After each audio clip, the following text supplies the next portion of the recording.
আসসালামু আলাইকুম সবাইকে। আশা করি সবাই ভালো আছেন। পাঁচমিশালি রান্নাঘরের পক্ষ থেকে আমি চলে এলাম রেনেসা রুমা। আজকে আমি নতুন একটি রেসিপি করে দেখাবো।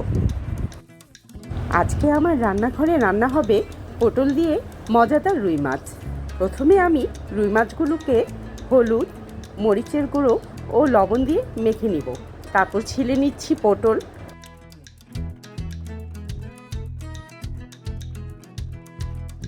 এবার আমি পটল ও আলু টুকরো টুকরো করে কেটে নিব।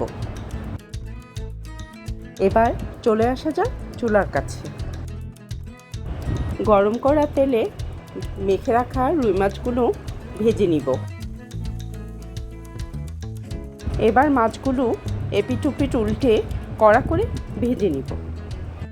তারপর একটা হাঁড়িতে তেলে পেঁয়াজ কুচি, স্বাদমতো লবণ, হলুদ গুঁড়া, মরিচ গুঁড়া, ধনিয়া গুঁড়া, আদা রসুন বাটা, জিরার গুঁড়া দিয়ে দিচ্ছি।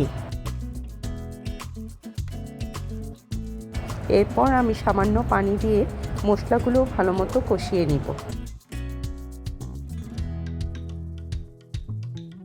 মশলাগুলো কষানো হয়ে গেলে আমি কেটে রাখা আলু ও পটলগুলো দিয়ে দিব।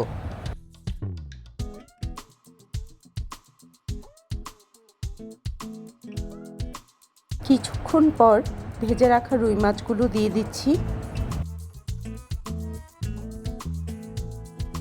এবার দিয়ে দিব কয়েক টুকরো টমেটো ও সামান্য গরম পানি। তারপর ঢাকনা দিয়ে ভালো মতো রান্না হওয়ার জন্য অপেক্ষা করব। কিছুক্ষণ পর ঢাকনা তুলে কাঁচামরিচ ও ধনিয়া পাতা কুচি দিয়ে গার্নিশ করে নিব।